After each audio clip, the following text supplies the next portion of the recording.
Hey class, it's Mrs. Gilling here. I hope that you are enjoying world history so far and that you had a good first unit.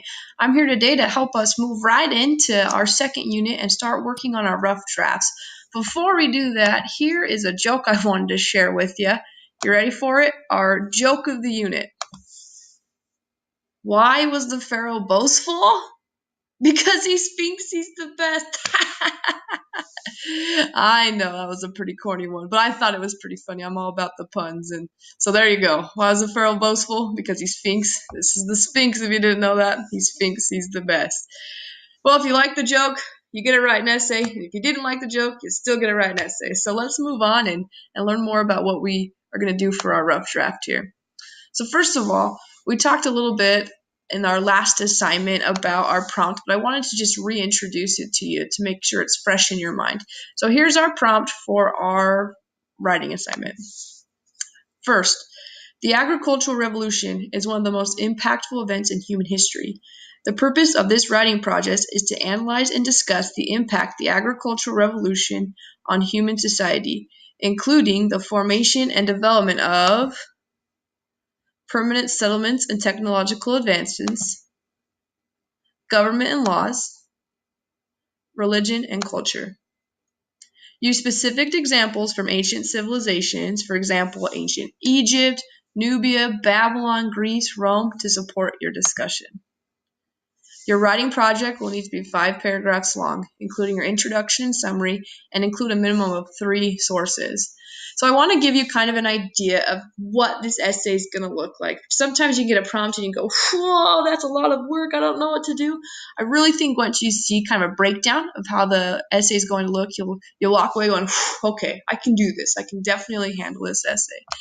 So here's how your essay should look if you want to get a good grade and if you want to really learn a lot about the agricultural revolution. You're going to start off with a strong introduction. An introduction shouldn't just go right into everything. It shouldn't just start saying the agricultural revolution is great because of this. You want to kind of bring people in, give them some sort of an attention grabber or a hook. Maybe start out with a statistic about the agricultural revolution. Maybe talk about how you're learning about the agricultural revolution right now in your world history class and you want to share some things that you've learned. Maybe start out with a joke that applies, something that's going to grab the reader's attention. Then make sure to have a solid thesis statement.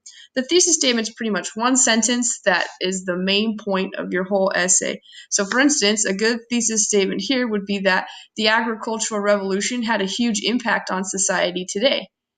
It definitely would qualify as the main point of your essay. You also want to give an overview. What are the 3 things that the agricultural revolution really had an impact on? What did it form? What did it impact there? And those are the 3 things that you're going to list as your body paragraphs. So that's your introduction. You have to have an introduction with an attention grabber, a thesis statement, and an overview of your 3 main points. You also, for your first paragraph, are going to talk about how the agricultural revolution helped form and develop settlements and technological advancements. So first paragraph, again, this is important. This is what your first paragraph should be like. And if you want to, mix up which order you talk about the 3 things in, that's fine. But make sure that one of your body paragraphs is about how the agricultural revolution helped form and develop settlements and technological advancements. In other words, how did the area that people lived changed? Where they lived, the kind of houses they lived in, how did that change because of the agricultural revolution? What sort of tools did people get because of the agricultural revolution? Those are the sorts of things you want to answer in that first body paragraph. Next, you want to do a paragraph about how the agricultural revolution helped form and develop government and laws. Because of the agricultural revolution, what sort of things changed in government? What sort of policies were different? What sort of different ideas about the government came to be? So that's your second body paragraph. And then your third paragraph, a paragraph about how the agricultural revolution helped form and develop religion and culture. So how did ideas change because of the agricultural revolution? And finally, you need to have a conclusion. In your conclusion, you want to restate your thesis statement and give a brief recap of the things that you discuss. Now, each of your paragraphs, they need to be at least 3 sentences. 3 to 5 sentences is usually pretty standard. Now, there's one other thing that you need to make sure to include in your essays. You need to cite your sources. You need to have at least 3, and you cannot use Wikipedia, and here's why. Anybody at all, your grandma, your cousin, your dog, anyone can go on Wikipedia and write something. It doesn't make it valid. So I don't accept Wikipedia as a source because there's no way to really tell if it's true. It's just not a good place to get your research. Now, you could go to Wikipedia and you could click on a link that they've shared that brings you to maybe a journal or a creditable website, and that would be fine, but don't have Wikipedia as a source. If you put that as a source, I will not accept it. But you need to have at least 3 sources in MLA format. If you don't know how to do MLA format, I'm going to go ahead and I'm going to put a link to a website that will instruct you on how to cite those sources at the end of your page. So moving on here, I want to give you a few tips on how to be successful, a few things that you need to remember with this essay.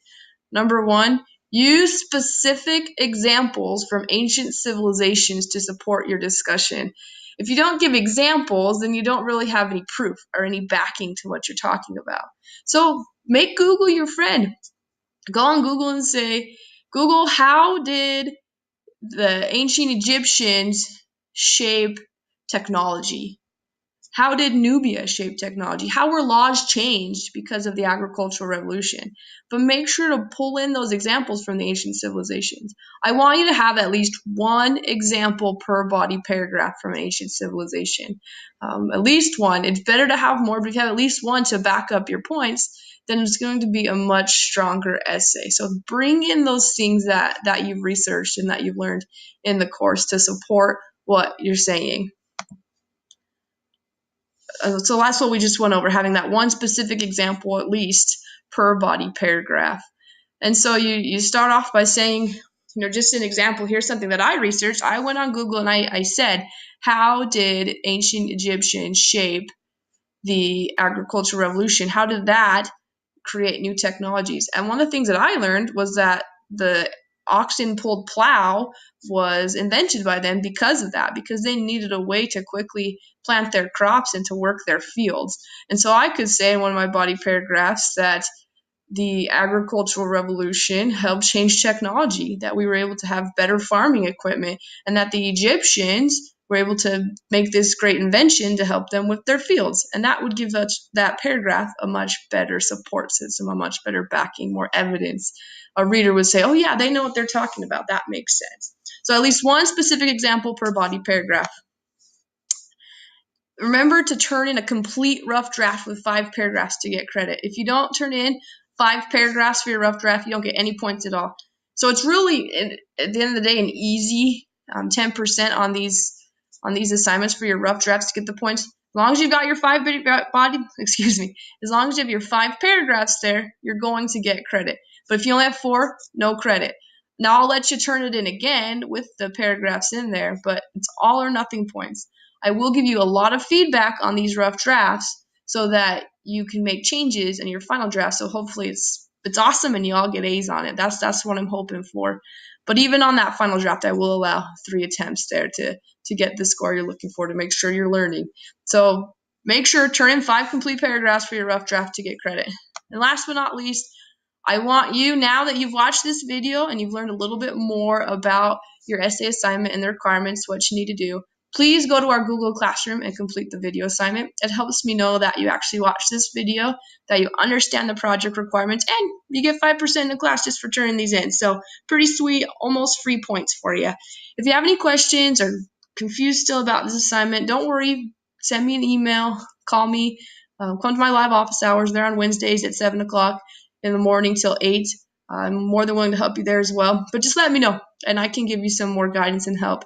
Or even give it your best shot in your rough draft, and I can give you feedback and say, hey, you did great on this. Let's try and do a little better on this part. And we can help you get your final essay better from there. But thanks so much for watching the video, guys. If you have any questions, definitely let me know. If not, I'm looking forward to reading your papers coming here soon. Have a good week, guys.